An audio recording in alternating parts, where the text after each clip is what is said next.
My name is Malcolm Wilson. I'm 74 years of age. I was diagnosed with advanced prostate cancer at the age of 58.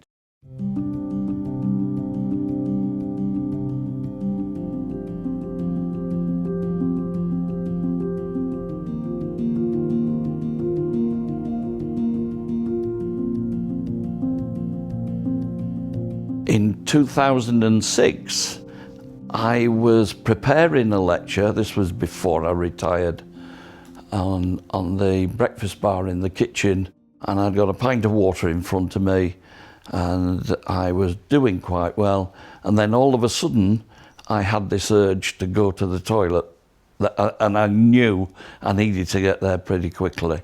If the toilet hadn't have been just outside the kitchen door, had I have had to go up to the bathroom upstairs, I don't think I would have made it. During the night when we were in bed, I had to get up 5 times to go to the toilet. Kathy reminded me that I had an annual blood test at my GP's. It would be a good idea if I had a blood test, a PSA blood test, to check whether my prostate gland was functioning okay or not. The prostate produces a protein known as prostate-specific antigen, or PSA for short, and small quantities can be found within the bloodstream. However, in men with advanced prostate cancer, sometimes their PSA level is much higher than expected. I rang the doctor from the staff room, and he informed me that I had an appointment booked with him for 5 o'clock that evening. And he gave me a digital rectal examination and didn't tell me too much, but then informed me that I already had a biopsy arranged for the following Monday morning. The physical examination will often include a digital rectal exam, or DRE for short. And what that involves is the doctor or nurse placing a lubricated gloved finger into the back passage and feeling the prostate gland. Normally, the prostate gland should feel nice and smooth. But sometimes, in advanced prostate cancer, the prostate gland feels hard, irregular and craggy. Following your clinical history and examination, you'll often go on to have other investigations, and that includes a PSA blood test, an MRI scan and prostate biopsies. The following Monday I turned up at Castle Hill Hospital in Hull, had the biopsy. It was advanced prostate cancer. Eventually, once we had various scans, we found that the cancer was just breaking out of the prostate capsule. In other words, we just caught it in time before it got any worse. It was very difficult to tell your son that you had a 50-50 chance of living up to 3 years. It had me in tears at the time because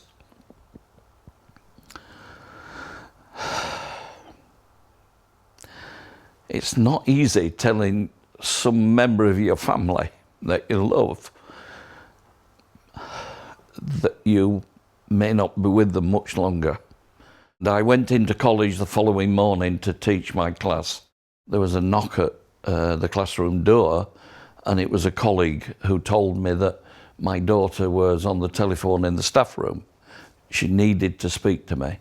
I hot-footed it down to the staff room. I picked the phone up and said, "What's the matter, Nicola?" And she said, "Nothing, Dad. I just had to hear your voice." And if I needed confirmation that it wasn't just me involved in this, that it was the whole family, that was at a time that I still find difficult, even after 16 years. I knew that I was going to be off work for quite a while having treatment. The oncologist had said that I would be undergoing 35 daily doses of external beam radiation. So I was trying to make sure that my colleagues in that staff room, some of whom were going to have to cover my classes, I wanted them to be aware that this was serious. It wasn't just, a fad or anything like that. They too were quite upset about it. We'd been together for quite a number of years, great set of lads, personal friends. And I found it difficult to talk to them and maintain my composure. When I met the oncologist, I asked what treatment he had sorted for me, and I'd done a lot of research myself. He said, we've got external beam radiation for you. And I asked him what the success rate was, and he said 66%. And I said, well, what about high dose brachytherapy? I was originally going to be given 3 doses of this high dose brachytherapy, but in fact I was told after the first one that they think I would only need 1. Radiotherapy is when high-energy X-rays are used to destroy the cancer cells. It's often delivered from outside the body, and that's known as external beam radiotherapy. But sometimes the team may decide that this needs to be coupled with brachytherapy. Brachytherapy is another form of radiation, but this time the radiotherapy is given from inside the body. And that involves fine tubes being placed into the prostate gland, and a radiation source being delivered down the tubes directly into the prostate. I've always been very fit, exceptionally fit. I was captain of the cross-country team at school, captain of our house athletics team, and I've captained 2 rugby clubs. So when I was diagnosed with prostate cancer and I was put on hormone therapy, I was told that that would make me pile weight on. Another problem that we didn't catch on to, it would cause osteoporosis in men, and that might lead to complications with your bone structure. I actually see a physiotherapist at my GP's next Wednesday about the left-hand shoulder. One of the mature students in my class, who was about 30-ish, whilst I was writing something on the whiteboard, said, "Malcolm, are you okay?" And I said, "Yeah, why?" He said, "You're not having a heart attack, are you? Or a stroke?" I said, "Why?" He said, "Your face is as red as anything, and you're sweating profusely." My shirt was absolutely wet through. And I said, no, I'm not having a heart attack. It's part of the hormone therapy that I'm having to actually try and kill off this prostate cancer. It's important that we find out if a man has a family history of prostate cancer. If they've got a first-degree relative, in terms of their brother or their father, and they have been diagnosed with prostate cancer, especially at a young age, then that puts you at increased risk of having prostate cancer. When I was diagnosed with prostate cancer, it affected the whole family. My father had a number of brothers. For example, he was from a mining area, and the main cause of death on his death certificate was pneumocomiosis. But it also got prostate cancer listed further down. As a result of that, I believe other male members of my family have 2.5 times the chance of contracting prostate cancer. So we've made our son aware. He's in his 40s now. He will now make sure that he has a blood test every year just to double check. We found just before I was diagnosed with prostate cancer that my daughter-in-law was pregnant with what would be our first grandchild.